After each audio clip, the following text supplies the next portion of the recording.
జయశంకర్ భూపాలపల్లి జిల్లాలో వర్షాలకు వరద ఉప్పొంగుతోంది.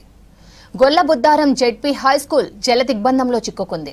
స్కూల్లోనే 400 మంది విద్యార్థులు ఉండడంతో పేరెంట్స్ ఆందోళనకు గురయ్యారు. క్రమంగా స్కూల్లోకి ఎక్కువ వరద వస్తుండటంతో విద్యార్థులను బయటకు పంపించారు టీచర్లు.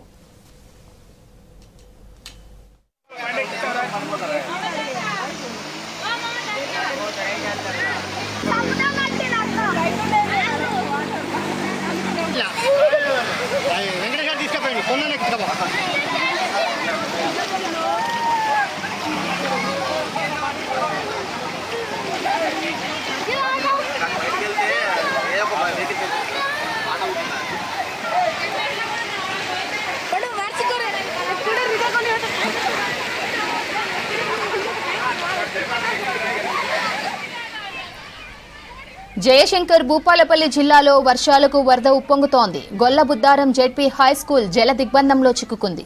స్కూల్లోనే 400 మంది విద్యార్థులు ఉండడంతో పేరెంట్స్ ఆందోళనకు గురయ్యారు. క్రమంగా స్కూల్లోకి ఎక్కువ వరద వస్తుండటంతో విద్యార్థులను బయటకు పంపించారు టీచర్లు.